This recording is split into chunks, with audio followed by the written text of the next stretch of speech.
गोंदिया नगर परिषदेत मनुष्यबळ पुरवठा करण्यात झालेला घोळ व इतर मागण्यांना घेऊन शिवसेना उद्धव बाळासाहेब ठाकरे गटाच्या वतीने आज गोंदिया नगर परिषदेवर मोर्चा काढण्यात आला। गोंदिया नगर परिषदेत मागील 2 वर्षांपासून प्रशासक राज असल्याने गोंदिया शहराकडे हवा तसा नगर परिषदेचा लक्ष नसल्याने शहरात सर्वत्र अस्वच्छता पसरलेली आहे, तर काही ठिकाणी कचरा देखील वेळीच उचलला जात नाही, तर शहरातून गोळा केलेला घनकचरा नगर परिषदेच्या मागे असलेल्या ग्राउंड मध्ये डंप करण्यात येत असल्याने शहरात सर्वत्र गंदगी पसरलेली आहे। तर दुसरीकडे गोंदिया नगर परिषदेच्या शाळेत शिक्षक नसल्याने विद्यार्थ्यांचे शैक्षणिक नुकसान होत आहे। या मागण्यांकडे नगर परिषदेने लक्ष द्यावे अशी मागणी शिवसेनेच्या वतीने करण्यात आली आहे। तर गोंदिया नगर परिषदेत करण्यात येणाऱ्या मनुष्यबळ पुरवठ्यात घोळ होत असल्याने हा घोळ थांबवावा अशी मागणी शिवसैनिकांनी केली असून लवकरच याकडे नगर परिषदेने लक्ष दिले नाही तर यापेक्षा तीव्र आंदोलन करू असा इशारा देखील शिवसेना उद्धव बाळासाहेब ठाकरे गटाने दिला आहे।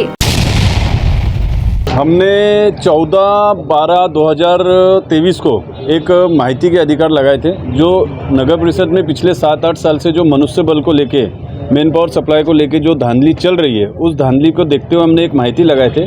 वो माहिती मेरे घर पे ना तो मुझे कॉल आया ना मुझे पोस्ट किया गया।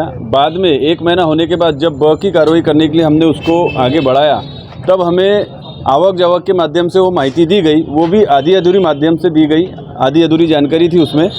और उस जानकारी में जब हमने पारदी मैडम से कांटेक्ट किया तो पारदी मैडम तो पहले कॉल नहीं उठाते हैं। एक गवर्नमेंट अधिकारी होने के साथ साथ नगर परिषद की जिम्मेदारी है उनके ऊपर, उसके बावजूद उन्होंने कम से कम 5-7 कॉल करने के बाद कॉल नहीं उठाया। तो फिर हमने उनका टाइम लिया, टाइम लेने के बाद जो आधी अधूरी जानकारी थी वो जानकारी पूरी हासिल किया। उसमें भी जो लोग कार्यरत नहीं है ऐसे लोगों की भी उन्होंने हमको लिस्ट दी। उसको देखते हुए हमने ये युवा सेना के साथ में सेना ने एक आंदोलन करने का नियोजन किया और आज हमने ये आंदोलन किया।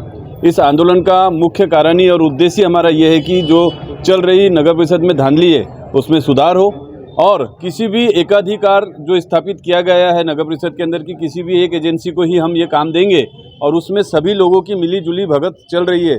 पिछले जो 42 पार्षद और हमारे जो नगर अध्यक्ष साहब थे उनको भी इस चीज़ की जानकारी होने के बावजूद भी उन्होंने इसका कभी विरोध नहीं किया।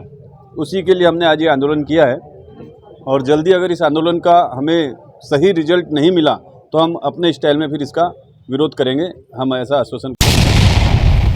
भाऊ 2 दिवस अगोदर मुख्य अधिकारी साहेबांसाठी आम्ही एक ज्ञापन आणलं होतं, पण मुख्य अधिकारी साहेब होते नाही, त्यामुळे जे कार्यकारी आता प्रभार त्यांनी सांभाळले राणे साहेब यांना आम्ही ज्ञापन दिलं होतं की जे मनुष्यबळ पुरवठा करणारा जो ठेकेदार आहे त्यांनी मागच्या 3 वर्षापासून इतकी धांदली केलेली आहे की गव्हर्नमेंटचा रूल आहे की 20 कर्मचाऱ्यांच्या वरती जर तुमच्याकडे कर्मचारी काम करत असतील तर त्या कर्मचाऱ्यांचा PF नंबर जनरेट करणे आवश्यक आहे।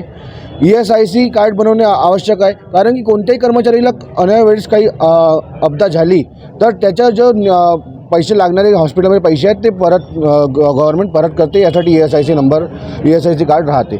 तर हे सर्व धांदली करूनसुद्धा पूर्व नगर परिषद मुख्य अधिकारी साहेब आपल्या फक्त आर्थिक फायद्यासाठी त्या ठेकेदाराला 3-3 महिने असे 2 वेळा, 6 महिने असा 1 वेळा आणि 1 वर्ष असे 4 वेळा त्याचे 2 वर्ष समोर टेंडर ढकलण्यात आलं, कारण की मुख्य अधिकारी साहेबांचा त्याच्यात स्वार्थ होता।